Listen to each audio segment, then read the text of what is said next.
When your parents wake up, or maybe even yourself, what is the first thing you do in the morning? I would say for 90% of people, it is check some sort of news outlet, whether it's on television or on their smartphones, especially in the recent weeks with the election going on. When you're checking the news, you are looking at something called mainstream media. We all use it, but what exactly is it? Who makes it up and who controls it? Mainstream media is where we get our news to stay up to date on current events. As citizens of this country, we should inform ourselves about these sources to ensure we are getting the trustworthy info. You may be asking yourself, why should I listen to this kid and believe you? This sounds like a pretty serious deal, so how do I know to trust you? If you are asking these questions, that's a good sign, because it shows you won't just take information from anyone and believe it. However, I did take a class last year, and I have done a lot of research on this topic since the 2016 election. Mainstream media is the main source of information in our lives, and we must inform ourselves about different outlets and their opinions on things. There are many different outlets that make up what is called mainstream media, but the main ones are news channels. Some of the biggest ones are CNN. CNN is a huge nationwide outlet that covers many important types of news year in and year out. CNN was founded by Ted Turner in 1980 with the help of his buddy Reese Schonfield. They mainly cover politics, major events, and give their opinions on things happening throughout the world. They have over 4,000 journalists working hard every day, every year, every hour to cover important events happening throughout the world in order to keep us up to date. Another big-time player in the mainstream media is an outlet called CBS News. CBS covers many things outside of just politics. CBS was founded in 1927 in Chicago, Illinois. They have many different programs that go into more depth about different things happening throughout the world, like 60 Minutes, 48 Hours, and Face the Nation. The last mainstream media source I would like to talk about and give a brief background on is Fox News. Fox News was founded in 1996 by a man named Robert Murdoch. Fox is a right-leaning group, meaning they favor conservatives in their articles and coverage. Fox News focuses most of their attention into the political game of the United States. The reasons I wanted to talk about these sources in particular is because they all have some sort of political bias, which could skew opinions of viewers and change their judgments about certain topics.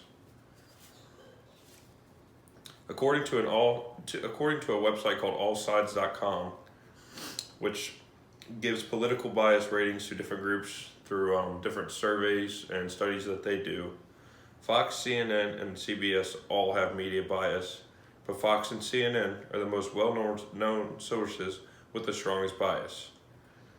CNN's bias is left-leaning, according to allsides.com, because they include opinions, often which favor the left. They often cover stories that diminish the credibility of conservative politicians and spokespeople. They publish left pieces, but never right pieces. CBS has a rating of slightly left because CBS donated $1 million to the Democratic Party, but only donated $100,000 to the Republican Party in 2016, according to allsides.com. 40% of CBS viewers have left-leaning views and often see their views line up with pieces put out by CBS, while only 20% of CBS viewers are right-leaning.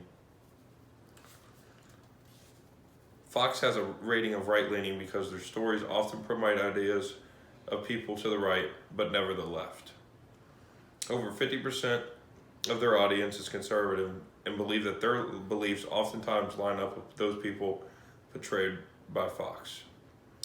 They have donated $1 million to the Republican Party in 2016, and I think they did about the same in 2020.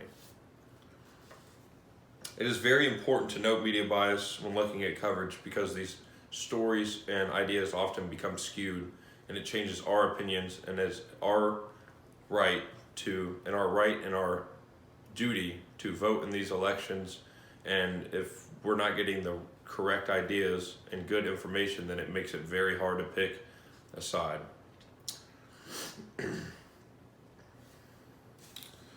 So what are some ways that we can help prevent media bias and kind of get our own knowledge about things? Look up different stories on different outlets. You can look up one story about the president doing something here and it says XYZ, but then you can look it up somewhere else and it'll say ABC. Two completely different ideas about the same thing, which give off many different opinions. Looking up different stories on different sources will help you get different ideas about the story. Different outlets will put different twists on different stories. Inform yourself. Many outlets won't tell you the positive about something like the other outlets will. If they disagree with what this person's saying, they're going to make it sound bad, even though to you, if there's no bias on you, you might think it's a good thing, but you'll play into their game and think, wow, the way they put that kind of makes it sound bad. Outlets tend to tell you what they think you want to hear. These people are smart. They study you. They know what their viewers are looking for. They want to make money. It's a money game. Yes, it's news, but they want to make money. They're going to tell you what you want to hear so you keep coming back, so you keep watching them, so their views keep skyrocketing. Look at the footnotes. Footnotes oftentimes include information which is not seen throughout the article, but will give you a deeper inside view into things that are actually happening. Form your own opinions. Keep an open mind and listen to the opinions of others. I discussed some of the biggest news outlets today, and then I spoke about their biases. Finally, I talked about how to form your own opinions. The mainstream media has an influence on people's ideas, opinions, and views. I spoke about mainstream media and how their opinions have biases in their own way. I hope you can inform yourself and make your own opinions.